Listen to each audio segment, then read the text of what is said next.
de Danone, bolacha, batata palha, salgadinho, nuggets, tudo que eu gosto, assim. Mas a maioria das vezes eu peço isso.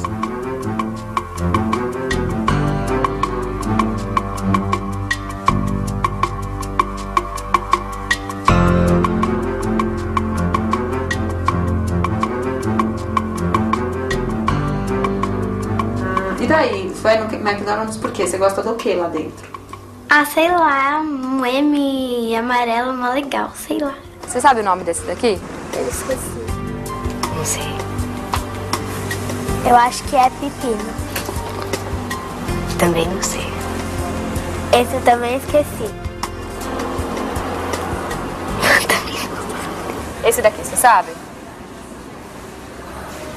Também esqueci.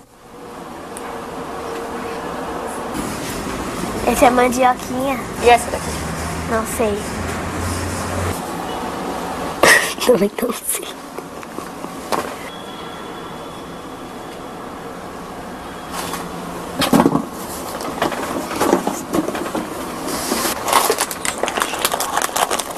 Salgadinho Cheetos. Doritos. Eu tenho várias doenças. O que você tem? Tenho asma, bronquite, sinusite, rinite.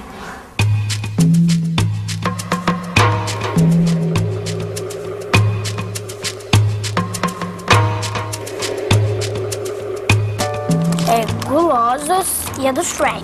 É de brigadeiro, o bolinho é assim. Esse aqui. Esse do pica-pau. Os dois são uma delícia, mas não sei qual que eu devo pegar. É? Qual que você acha?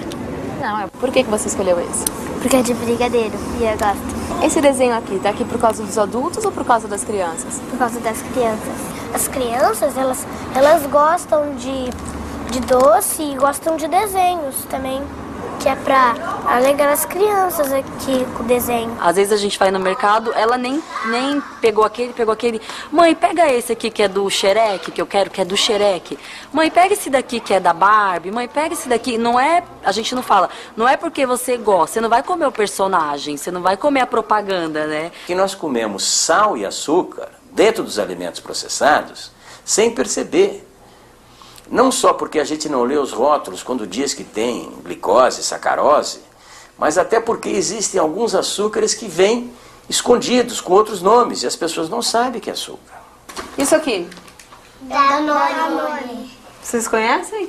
Comem isso? Eu como às vezes. Eu como em um dia só como 2. Eu como.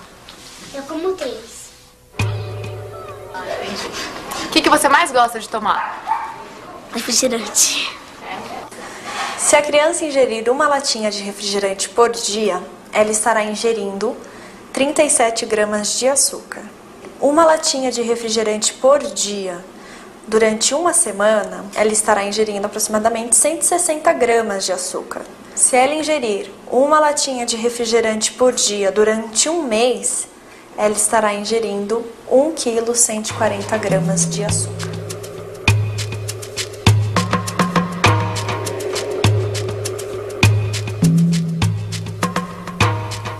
A Ana Carolina hoje tá de dieta, né? Porque ela tá acima do peso, levei ela no pediatra, precisa estar fazendo uma dieta.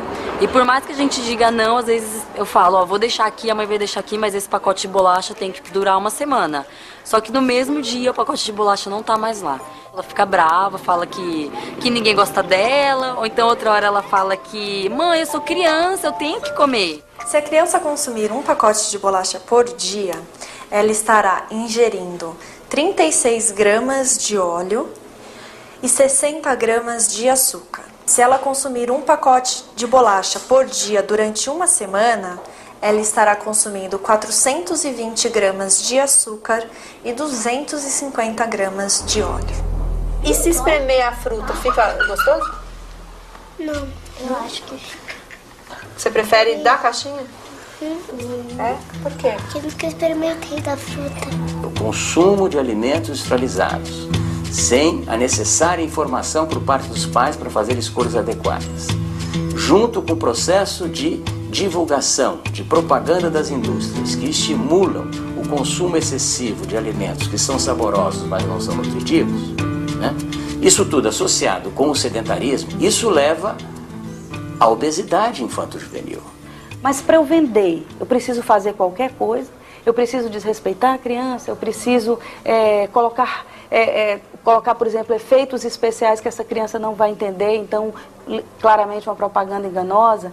Eu preciso colocar que uma criança é superior à outra porque ela tem um produto e a outra não tem. Será que é assim que eu vou estar, inclusive, fortalecendo a imagem do meu produto, né, do ponto de vista de uma publicidade mais responsável?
Existe hoje em dia alguma lei que proíba publicidade infantil ou não aqui no Brasil? Vocês já ouviram falar? Não, também não sei. A lei não é colocada em prática. De que maneira nós podemos comprovar que determinada peça publicitária ela se aproveita da falta de julgamento, da inocência, da falta de experiência da criança? Em princípio, a gente podia argumentar que qualquer publicidade dirigida à criança, de certa forma, se aproveita dessa inocência. Se a criança, pela lei, não pode comprar nada porque ela é considerada incapaz pela legislação, como se admitir uma mensagem publicitária dirigida a ela e muito menos uma peça publicitária que seja persuasiva? Para a criança conseguir aquele bonequinho, aquele brinquedinho, ela é obrigada a comprar um alimento que não é saudável. O CONAR é um órgão privado que existe já há algum tempo no Brasil, que presta um serviço muito importante, mas é um órgão corporativo, é um órgão que foi criado e é mantido por representantes do setor publicitário. Esta opção está descartada pelos países mais avançados. A legislação da Suécia, dos Estados Unidos, da Europa Ocidental em geral já reflete uma prática que aqui é pregoada no Brasil, que é a da corregulação.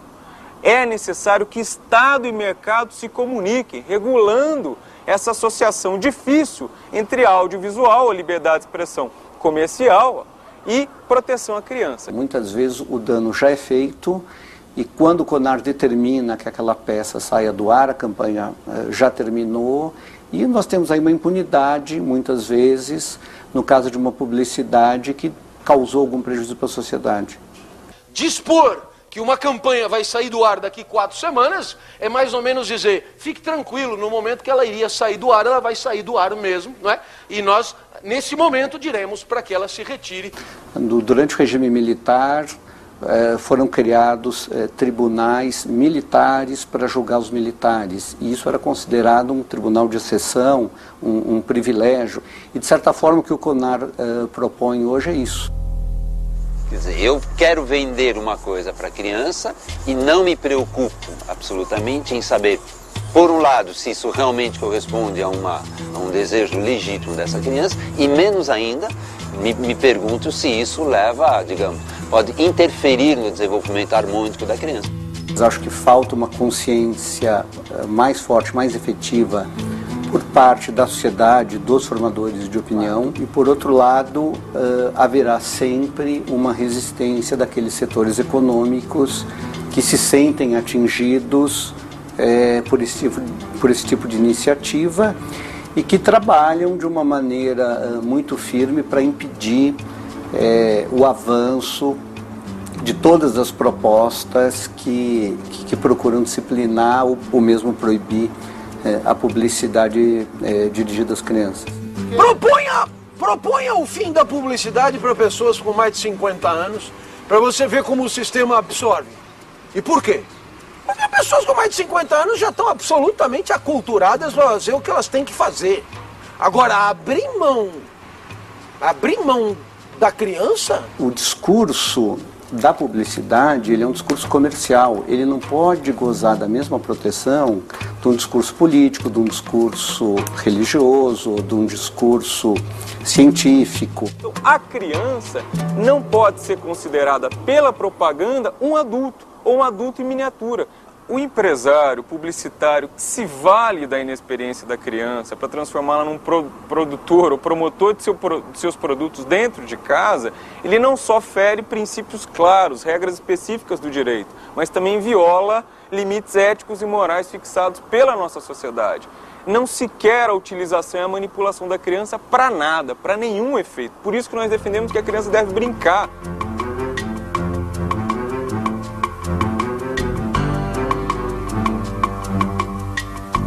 A gente luta para que esses publicitários tenham consciência e saibam realmente o que fazem. Agora, tudo isso tem de estar subordinado a uma ética. Agora, a ética da busca exclusiva do lucro e de uma maneira autoritária, isso é algo que fere a ética. Essa criança está sendo estimulada a não se preocupar com o meio ambiente. Ela quer saber se consome, e isso num mundo como o que a gente vive, em que a questão ambiental é decisiva para o futuro da humanidade, isso não podia estar sendo tratado desse jeito. Então, se você considerar o encurtamento da infância e o aumento da taxa de longevidade, né, de vida das pessoas, realmente você aumenta o poder destrutivo do homem em relação à vida e à terra. Esse modelo é um modelo perverso que exige um outro estilo de vida que substitua. O que a gente vem observando é o que está se perdendo hoje em dia por causa do consumismo, por causa de toda essa mídia de compre que você vai ser melhor, compre que você vai ter o brinquedo do momento, você vai ter a melhor roupa, compre a melhor, sempre compre o melhor para você ser melhor. A gente está vendo que as crianças, elas vão deixando de brincar, elas vão deixando de percorrer espaços, de construir, de imaginar, de criar. Então, a mídia está falando cada vez mais para você, olha, compre, consuma e vai deixando de ser criança. Deixa a sua infância de lado. Com o fim da infância é o fim do nosso futuro. Deixar de refletir ou de preocupar com a infância, como pretendem fazer alguns publicitários que não observam a ética e os limites legais, é desconsiderar o nosso próprio futuro. Ele tem 4. Ninguém gosta de brincar?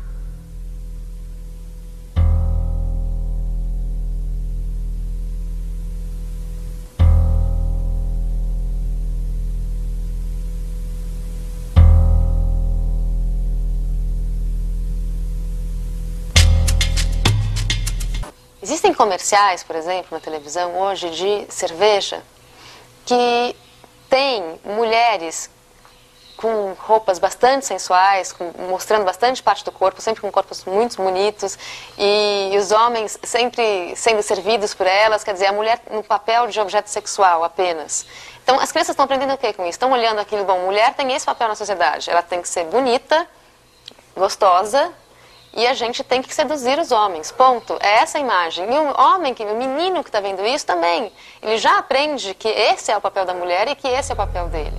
E as crianças pequenas que deveriam estar correndo sem preocupação nenhuma, elas estão correndo pensando no salto alto dela, que não pode, né, tropeçar, que vai cair, então elas param de correr.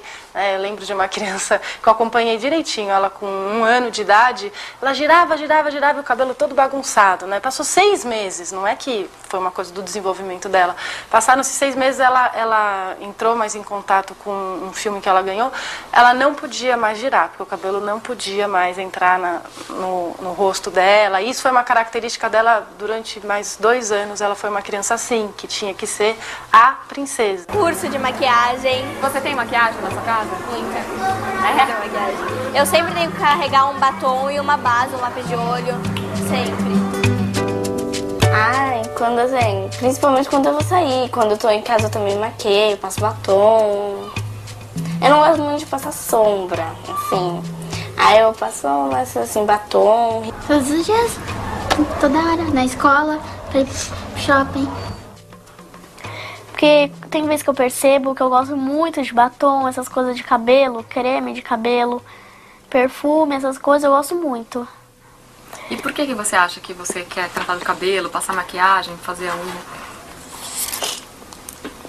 Não sei. Isso eu ainda não consegui entender. E antigamente as festas costumavam ser como? As mães faziam, os pais até ajudavam, um bolo, brigadeiro, e tinha criança que morava em prédio, criança que morava em casa. Então as festas por si só elas eram diferentes. A minha mãe sabia fazer um bolo de doce de leite, a outra um bolo de cenoura, né? Mas hoje, todas as festas, a maioria é em buffet, né? E aí, o que acontece? Como é que uma festa se diferencia da outra? Principalmente quando criança tem 3 festas no mesmo dia. Aí elas vão se diferenciar aquela que tinha mais coisa, a que foi mais cara de ser produzida. Então a que tinha mais brinquedos eletrônicos, a que tinha um mágico, uma pessoa que faz a chuquinha, a que pinta a unha. É isso que as crianças contam, né? Pela quantidade e aí não tanto mais pelas diferenças. Por que as crianças são todas iguais? Com certeza elas viram isso na televisão. Pelo consumo, você se torna igual ao outro. Nunca uma padronização tão grande existia quanto hoje, né? É só você ver as pessoas andando, tudo com fones no ouvido, com o celular na mão, como se o presidente da República fosse telefonar, né, no instante para aquelas pessoas. Tudo muito parecido, tudo muito padronizado, tudo muito globalizado. Aliás, é típico do mundo de hoje. Em qualquer lugar você vai, praticamente é a mesma coisa. Se você vai numa cidade tipo Roma, Paris, você tem que olhar para cima para descobrir o que é Roma e Paris. Se você olhar nesse nível, você vai ter as mesmas coisas que você encontra no Rio de Janeiro, em São Paulo e em Belo Horizonte. O desejo de comprar passa a ser a coisa em si e não o que você vai comprar. Quer dizer, quando você compra e você mostra um fastio com aquele brinquedo, é porque na realidade aquele brinquedo em si ele não está dentro da sua necessidade de exercitar ou brincar. Que nem outro dia ela viu um produto que queria um produto, foi lá na internet, procurou na internet e falou: ai mãe, é esse aqui que eu quero, é esse. E o que era o produto? Era pra fazer o cabelo, Babyliss. Você tem um grupo de crianças e esse grupo de crianças, ele define, os seus membros definem uma espécie de gatekeeper, um filtro de entrada, uma espécie de passaporte de ingresso no grupo. E esse passaporte de ingresso no grupo, que outrora talvez já tenha sido muito mais uma certa habilidade para jogar queimada, né? Uma certa capacidade de contar piada. Hoje, essa condição de pertencimento está como nunca determinada pela possibilidade de ostentar uma certa lancheira, uma certa mochila, um certo tênis. Pelas pesquisas, pelos depoimentos que a gente colhe quando a gente faz pesquisa com crianças, com adolescentes, né? A gente percebe que essa criança está sendo estimulada a uma prática muito consumista, uma prática que não visualiza a diversidade que ela tem. Então uma criança de classe média alta, ela vai ter o mesmo apelo ao consumo de uma criança que não tem condição sequer de comprar às vezes o próprio alimento, a própria comida. Eu passei o Natal dura, eu comecei o ano dura, mas assim, eu dei o brinquedo para ela. Ela brincou uns 3 ou 4 dias, em uma semana ela já não punha mais a mão no brinquedo. Mas ela queria muito, muito na carta que ela falou que escreveu para o Papai Noel a moto elétrica. E é uma moto que custa R$ 1.300. Porque tem uma outra também, que é um tênis que custa R$ 600. Nós compramos em 6 vezes o tênis, da mais velha e a moto para ela. E esse mundo de valores que muitas vezes diferem desses valores da família, diferem dos valores do grupo social no qual ela está inserida.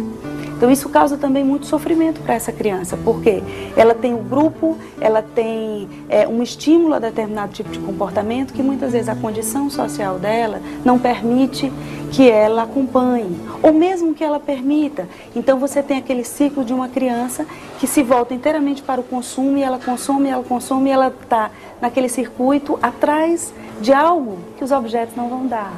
Que quem poderia dar para ela seria o afeto, seria a relação de amizade, seria a relação de companheirismo. Eu acho que teria sido uma realidade diferente. E se cada pessoa plantasse essa sementinha do voluntariar dentro de si, as coisas poderiam ser bem diferentes.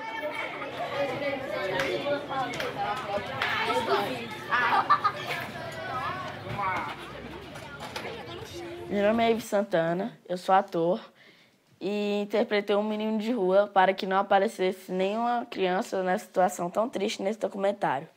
Eu acho que toda criança tem o direito de ser feliz, de ter casa, carinho da família, poder estudar, ter comida à vontade. A vida como eu tenho, a vida boa, né? E além de tudo, o amor, que é o básico para não sofrer e nem fazer nada de errado. Eu acho que toda criança deveria ser feliz. Nas gravações, eu conheci um texto que foi escrito por meninos de rua e entregue para o deputado Ulisses Guimarães, na época que estava escrevendo a Constituição. E eu vou ler para vocês. Queremos que nossos pais ganhem mais dinheiro. Queremos ter casa grande para a gente poder correr, dormir e brincar. Queremos que nossos pais parem de beber, de brigar e de bater na gente. Queremos ter sempre roupa e sapato. Queremos estudar, passear e viajar. Gostaríamos de ter dinheiro. Não queremos roubar. Não queremos ser presos nem apanhar da polícia. Queremos trabalhar e ser alguém.